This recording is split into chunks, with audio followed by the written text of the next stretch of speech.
গত ২৬শে March doctor Mohammad Yunus ৪ দিনের রাষ্ট্রীয় সফরে চীন গমন করেন।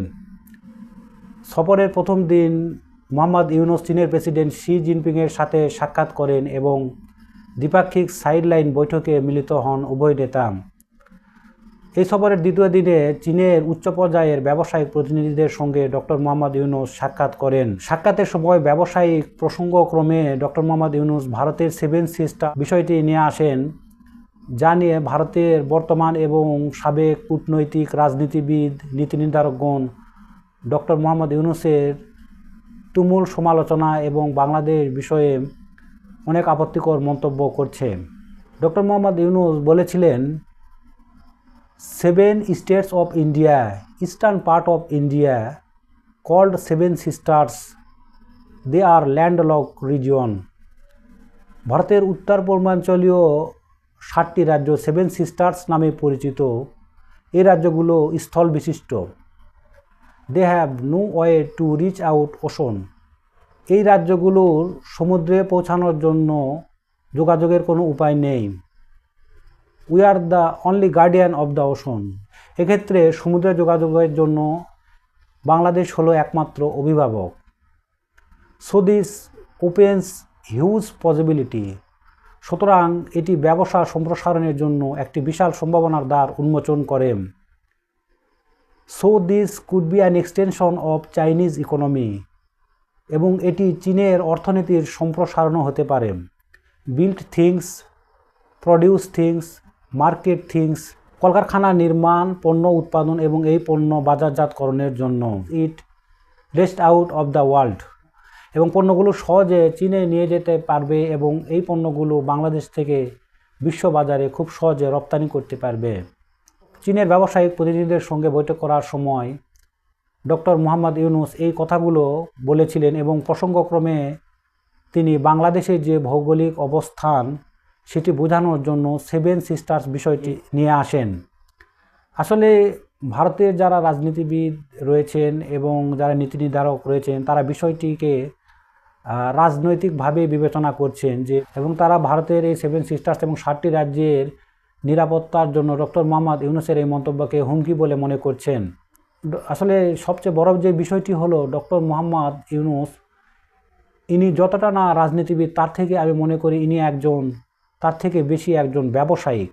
কারণ আপনারা হয়তো জানেন যে ইনি গ্রামীণ ব্যাংকের প্রধান এবং গ্রামীণ ব্যাংকের প্রতিষ্ঠাতা। সুতরাং ব্যবসায়িক বিষয়ে ডক্টর মোহাম্মদ ইউনূসের ধ্যান ধারণা এবং চিন্তাভাবনা একজন সাধারণ ব্যবসায়িকের চেয়ে অনেক গুণে বেশি।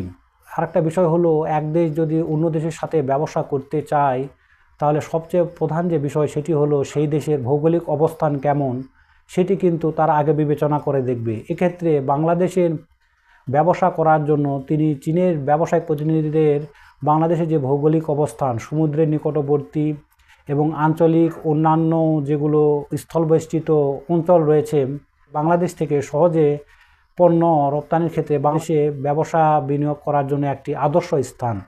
এই বিষয়গুলো আসলে ডক্টর মোহাম্মদ ইউনূস চীনের ব্যবসায়িক প্রতিনিধিদের বোঝাতে চেষ্টা করেছেন।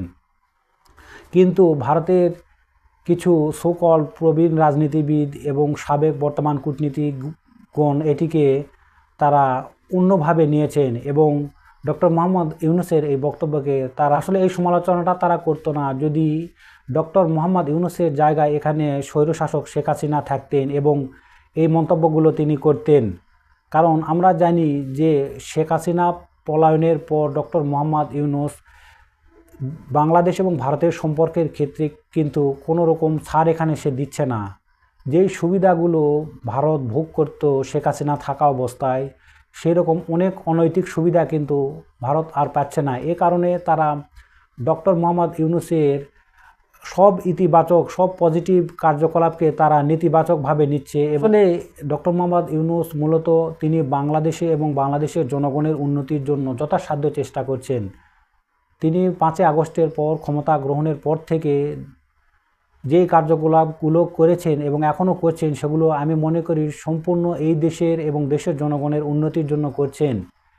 এবং ভারত আমাদের জানেন যে বৃহৎ প্রতিবেশী রাষ্ট্র, তাদের সাথে আমাদের সুসম্পর্ক অবশ্যই বজায় রাখতে হবে এবং সুসম্পর্ক বজায় রাখার জন্য সবচেয়ে বড় যে বিষয় সেটি হচ্ছে যে নিজের স্বার্থকে আগে বিবেচনা করতে হবে, তারপরে সম্পর্ক বজায় রাখার বিষয়টি ভাবতে হবে। কারণ মোহাম্মদ ইউনূস তিনি মূলত ব্যবসার চিন্তাভাবনা থেকেই এই প্রসঙ্গটি নিয়ে আসেন সেভেন সিস্টার্স। কিন্তু ভারতের যারা সমালোচনা করছেন এবং বাংলাদেশ বিষয়ে অনেক আপত্তিকর মন্তব্য করছেন, তারা ডক্টর মোহাম্মদ ইউনূসের এই কথাগুলোকে তারা রাজনৈতিকভাবে নিয়েছেন। তো আশা করি আপনারা বিষয়টি বুঝতে পেরেছেন। যে উত্তেজনাটা বিরাজ করছে বিভিন্ন সোশ্যাল সাইট এবং খবরের মাধ্যমে আমরা বুঝতে পারছি, সেটি আমি এখানে আপনাদের সহজে বোঝানোর চেষ্টা করেছি। তো ভিউয়ার্স, ভিডিওটি ভালো লাগলে পাশে থাকবেন। আমার নতুন চ্যানেল, আমি নতুন নতুন কন্টেন্ট ক্রিয়েট করার চেষ্টা করব। আপনারা সবাই সাপোর্ট করবেন এবং পাশে থাকবেন।